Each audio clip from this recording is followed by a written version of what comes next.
Il m'arrive parfois de chercher mes questions là où je ne les attends pas. Dans des bâtiments, dans la pierre et la lumière, dans la façon dont les hommes construisent des espaces où ils espèrent rencontrer quelque chose qui les dépasse. Cette semaine, j'ai visité 2 lieux que rien, en apparence, ne rassemble. Le premier, la cathédrale Saint-Michel et Gudule. Vous la connaissez peut-être, cette façade gothique qui domine la colline du Coudenberg, ces 2 tours jumelles qui s'élancent vers un ciel que Bruxelles, certains soirs d'automne, rend particulièrement remarquable. Le second éveillera sans doute plus de curiosité, le grand temple maçonnique de la rue de Laken. Un bâtiment qui de l'extérieur paraît austère, sobre, presque fermé sur lui-même, si différent visuellement de l'ostentation médiévale de la cathédrale. Et pourtant, en franchissant leurs seuils respectifs, quelque chose m'a arrêté. Une évidence silencieuse que je n'aurais pas su formuler immédiatement. Ces 2 espaces, si distants par leur tradition, leur esthétique, leur siècle, partagent quelque chose dans leur ossature même. Dans leur géométrie intérieure, ils possèdent une structure, je dirais même une géographie bien singulière. Ils sont orientés, dans le même sens. L'entrée à l'ouest, le chœur, l'autel, le point focal, à l'est. Ce n'est pas un détail. Ce n'est pas une convention technique héritée d'un hasard urbanistique. C'est une décision philosophique inscrite dans la pierre depuis des millénaires, et elle traverse les traditions avec une constance qui finit par imposer une question.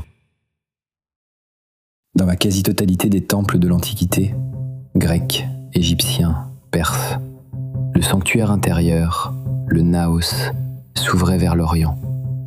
L'aube, le lever du soleil. Les basiliques chrétiennes des premiers siècles perpétuèrent ce principe.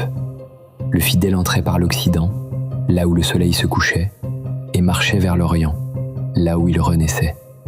Les synagogues, dans leur orientation vers Jérusalem, construisaient le même vecteur symbolique. Les mosquées, tournées vers la Mecque, lui donnent une forme différente, mais la même logique. Et la franc-maçonnerie, dans ses loges, restitue cet axe. L'Occident est le lieu de l'entrée et du profane. L'Orient est le lieu du vénérable, de la lumière, du principe. Qu'est-ce que cela signifie ? Il me semble que cela dit quelque chose d'extrêmement précis. Ces architectures ne représentent pas le cosmos. Elles sont le cosmos, ou du moins, elles en sont la mise en scène symbolique pour le corps en mouvement. Quand on entre par l'Occident et qu'on marche vers l'Orient, on ne traverse pas seulement un espace physique, on accomplit un geste, une pérégrination symbolique de la nuit vers la lumière, de la mort vers la renaissance, de l'ignorance vers la connaissance. L'axe Est-Ouest n'est pas une boussole, c'est une cosmologie, une affirmation que l'espace sacré a un sens, au sens littéral du terme, une direction, et que cette direction correspond à un parcours intérieur. Ce que j'ai vu dans ces 2 temples bruxellois, si différents l'un de l'autre, c'est que quelque chose persiste à travers les siècles et les traditions. Cette intuition que la réalité a une orientation, que l'être humain est situé entre 2 pôles, l'un lumineux, l'autre obscur, et que le mouvement vers la lumière n'est pas naturel, ou du moins, n'est pas spontané. Il demande un effort, une intention, un passage. À ce stade de notre réflexion, la philosophie prend le relais de l'architecture. Ce que les bâtisseurs de temples et de cathédrales inscrivirent dans la pierre, un philosophe persan du XIIe siècle l'a pensé jusqu'à ses conséquences les plus radicales. Shihabuddin Yahya Sohrawardi, surnommé Cheikh al-Israk, le maître de l'illumination, a construit ce qu'on peut appeler une ontologie de la lumière, une philosophie dans laquelle la lumière, et je me permets d'insister vraiment sur ce point, oui, la lumière, n'est pas une métaphore du divin. Elle est le divin. Elle est l'être. Elle est la connaissance. Ishraq.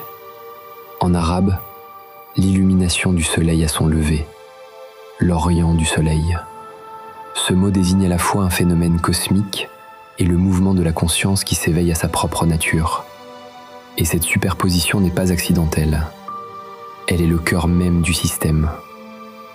Pour Sohrawardi, toute la réalité est structurée par des degrés de lumière. Au sommet, la lumière des lumières, Nur al-Anwar, principe absolu de tout ce qui est. Et de cette source procèdent, en cascades successives, des ordres de lumière de moins en moins intenses, jusqu'aux ténèbres qui ne sont rien d'autre que l'extinction complète de la lumière intelligible.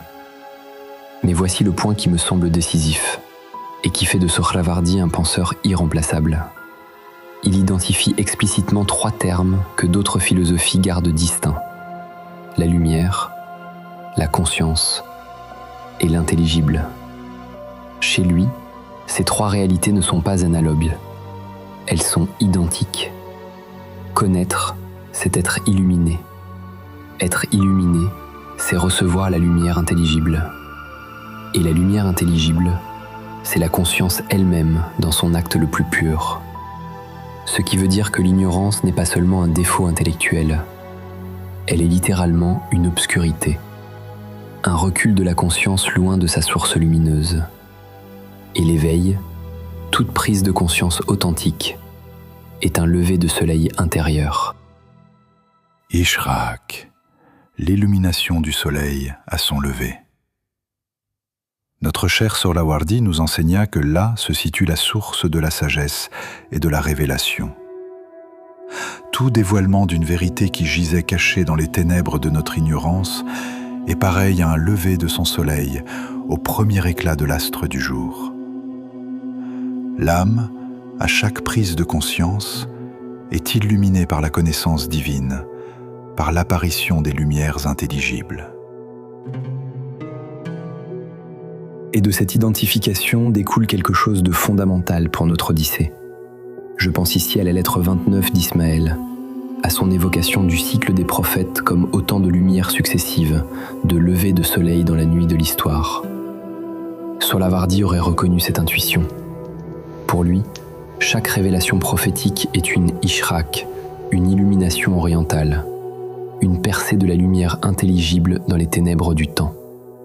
Les prophètes ne transmettent pas seulement un message, ils sont des événements lumineux dans la topographie de l'esprit. Et sur cette même carte, orientale, lumière, conscience, connaissance, éveil, Sohrawardi trace le pôle opposé, l'Occident intérieur. Il lui donne un nom précis dans ses récits initiatiques. Ghorbat al-Gharbiyya, l'exil occidental.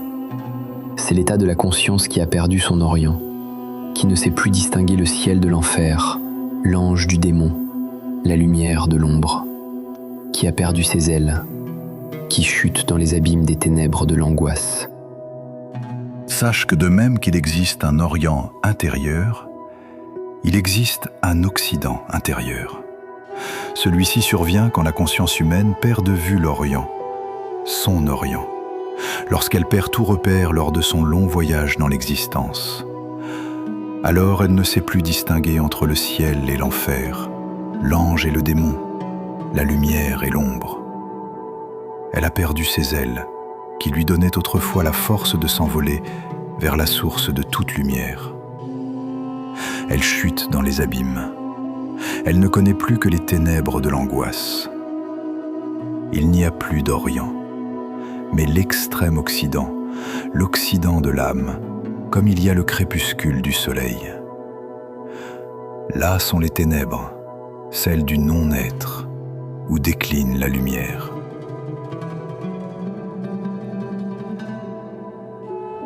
Cette topographie, Orient de lumière, Occident de l'exil, est ce que l'axe Est-Ouest des temples matérialise dans l'espace. Le fidèle, qui entre par l'Occident et marche vers l'Orient, accomplit, dans son corps et dans le bâtiment, ce que Sohrawardi décrit dans la conscience. Mais d'où vient cette topographie? Sur quel fondement s'applique-t-elle? Pour le comprendre, il me faut remonter encore plus loin, 9 siècles avant Sohrawardi, à Alexandrie, au IIIe siècle de notre ère. Plotin. Ce que Plotin fait est d'une profondeur que l'on sous-estime souvent.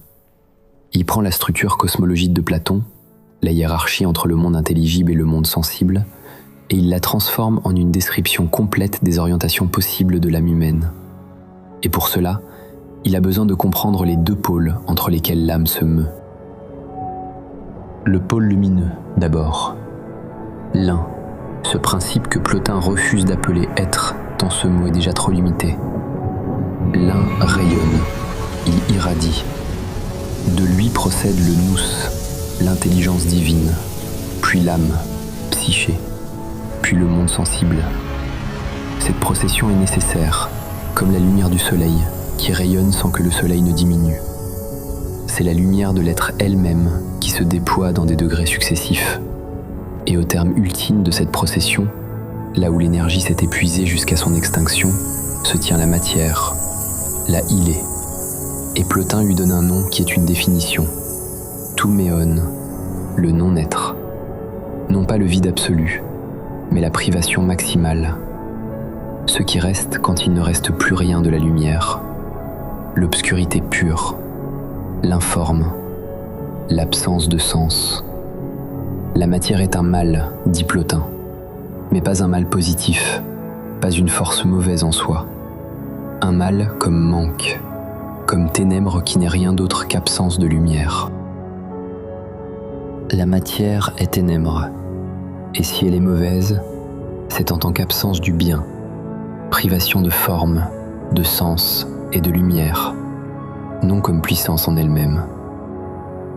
C'est cette matière, cette négativité, qu'il faut distinguer de la matière dont nous parle la science, en l'appelant la matière métaphysique, parce qu'elle n'est pas la réalité physique des corps et des atomes. Elle est une orientation de l'être, un mouvement de l'être, une manière d'être, donc déterminant nos perceptions, nos jugements et nos actes. La matière métaphysique, c'est quand l'esprit tourne le dos à sa source, quand il prend l'ombre pour la réalité. À ce sujet, Plotin nous enseigne encore autre chose. Il distingue deux éros, deux formes du désir qui correspondent aux deux directions de l'âme. Il y a l'Aphrodite céleste et l'Aphrodite terrestre, les deux visages de l'amour. L'éros céleste est ce qui porte l'âme vers le haut, vers sa source, vers la lumière de l'un, vers la connaissance de soi dans sa dimension la plus haute. C'est le désir qui aspire, qui s'élève, qui se convertit. Et l'éros terrestre est ce qui attache l'âme au bas, au corps, à l'image, au reflet. Ce n'est pas un mal absolu en lui-même, mais c'est un amour qui descend, qui se tourne vers la matière, vers le non-être, et qui, en s'y perdant, oublie sa nature lumineuse. L'âme humaine est exactement au milieu, tendue entre ces deux appels. Et le mouvement qu'elle choisit, Plotin l'appelle épistrophée, conversion, détermine si elle se retourne vers sa source ou si elle continue de tomber vers le reflet dans l'eau. Et là intervient le mythe que Plotin convoque lui-même, celui de Narcisse. Narcisse est un beau jeune homme, son apparence est un appel, et il se penche sur l'eau, il voit son reflet, et il tombe. On a trop souvent compris cette histoire comme une fable sur la vanité. Plotin en fait autre chose, quelque chose de bien plus précis philosophiquement. Narcisse ne se noie pas parce qu'il s'aime trop. Il se noie parce qu'il prend le reflet pour l'être. Il confond la copie avec l'original. Il image dans l'eau, c'est-à-dire la réalité sensible, le monde de la matière, avec la lumière qui projette cette image. Narcisse, qui voulut saisir un beau reflet, a été englouti dans les profondeurs. Pareillement, celui qui s'attache au beau corps et ne veut pas les lâcher s'enfonce dans les ténèbres, selon l'âme, et erre dans l'obscurité sans intelligence. Narcisse dirige son éros vers le bas, et c'est là la clé de tout. Voilà ce qu'est l'Occident intérieur au sens plotinien. L'âme qui a fait de Narcisse son destin, qui s'est tellement identifiée au reflet qu'elle a oublié la lumière dont elle procède.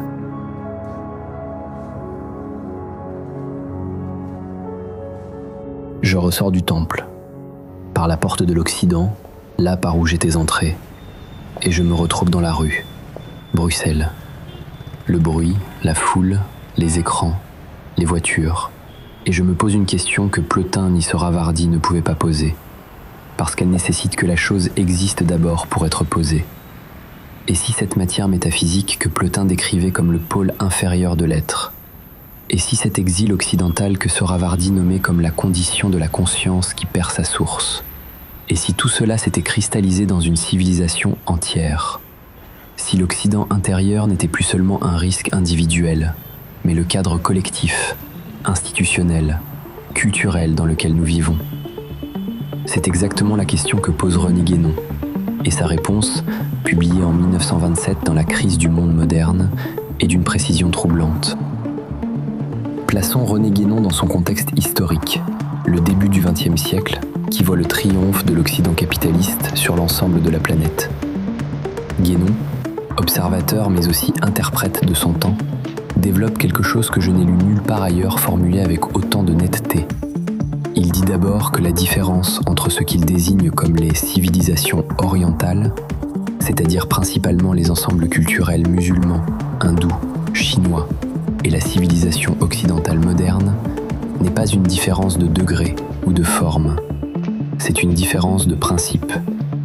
Les premières, quelle que soit leur divergence apparente, reposent toutes sur des principes supérieurs, sur une référence à ce qui dépasse l'ordre humain et sensible. La seconde, la nôtre, est fondée sur la négation même de ces principes. Une civilisation qui ne reconnaît aucun principe supérieur, qui n'est même fondée en réalité que sur une négation des principes, et par là même dépourvue de tout moyen d'entente avec les autres. Cette formule me saisit à chaque fois. La négation des principes. En termes plotiniens, c'est exactement la îlée, le non-être, la privation maximale, la matière métaphysique comme horizon indépassable. Guénon va plus loin encore. Il décrit ce mouvement civilisationnel comme une tendance descendante, éloignement progressif du principe dont procède toute manifestation, et ce qu'elle produit dans la vie concrète. Plus on s'enfonce dans la matière, plus les éléments de division et d'opposition s'accentuent et s'amplifient. Inversement, plus on s'élève vers la spiritualité pure, plus on s'approche de l'unité, qui ne peut être pleinement réalisée que par la conscience des principes universels. C'est la négativité plotinienne de la matière, décrite en termes sociaux et civilisationnels. Plus on descend vers le non-être, plus on se fragmente, plus on se détourne des principes, plus on se dissout dans la multiplicité sans unité. Et la formule la plus percutante de Guénon, celle qui fait le lien direct avec ce que Sohravardi appelait l'exil occidental, c'est l'esprit de négation et de subversion, qui s'identifie à la tendance descendante ou infériorisante, tendance infernale au sens étymologique, celle même que suivent les êtres dans ce processus de matérialisation suivant lequel s'effectue le développement de la civilisation moderne. Tendance infernale. Infernus, du latin d'en bas, vers le bas, vers la matière, vers l'Occident de l'âme. Ce que Guénon fait, et c'est là son geste propre, irremplaçable, c'est de montrer que l'exil occidental n'est plus seulement un état intérieur individuel. Il est devenu le mode d'être d'une civilisation. Ce monde dans lequel je sors du temple, ce monde est, au sens métaphysique précis du terme, occidental. Non pas géographiquement, métaphysiquement. Il a fait de la matière son horizon. Il a érigé la négation des principes en norme. Il a transformé l'éros de Narcisse, le désir qui tombe vers le bas, vers le reflet, en organisation collective de l'existence. Je veux être honnête ici. Guénon est un penseur difficile. Sa réception est ambiguë. Certains ont fait de lui un prophète, d'autres un réactionnaire. Je ne partage pas toutes ses conclusions, et sa vision cyclique de l'histoire mériterait un scolion entier à elle seule. Et ce qu'il fait dans la crise du monde moderne, pointer le fait que notre civilisation a une orientation métaphysique et que cette orientation correspond précisément à ce que Plotin appelait la descente vers la matière et Sohravardi l'exil occidental, cela, je ne peux pas y rester indifférent. Il y a une chose que je ne vous ai pas encore dit sur les temples orientés. La porte par laquelle on entre, la porte de l'Occident, n'est pas la porte du mal. Ce n'est pas non plus la porte du profane qu'on refermerait définitivement derrière soi. C'est la porte du voyage, la porte par laquelle on sort pour aller quelque part. Et c'est peut-être la chose la plus importante que Sohrawardi ajoute à Plotin, et que le chant de la perle dit à sa façon depuis des siècles. L'exil occidental n'est pas la fin, il est une nécessité du chemin. Le prince descend en Égypte, dans la terre de la matière, dans le pays de l'Occident intérieur, non pas pour s'y perdre définitivement, mais pour trouver la perle que rien d'autre ne lui aurait donnée.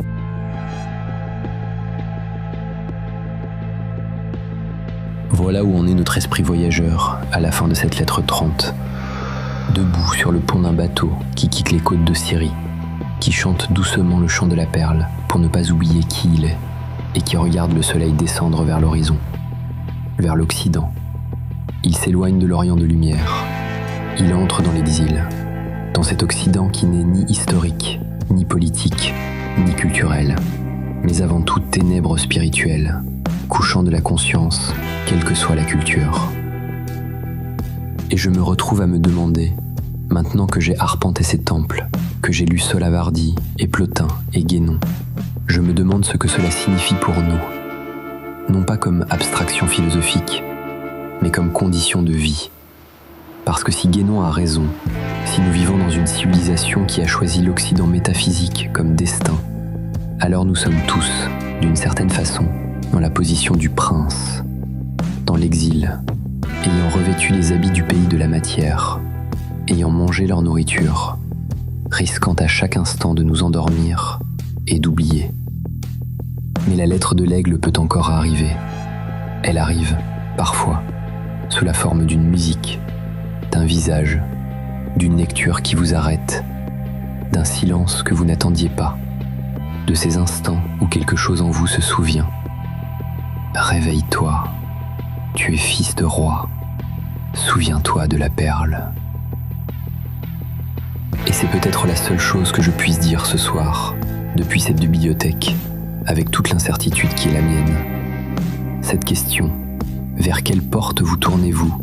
Quelle direction donne votre désir? Cette question n'appartient pas à l'histoire des idées. Elle vous appartient. Elle m'appartient. Et Eliensis navigue vers elle, vers l'Occident imaginal et intérieur, avec le soleil qui se couche et les côtes qui disparaissent derrière lui.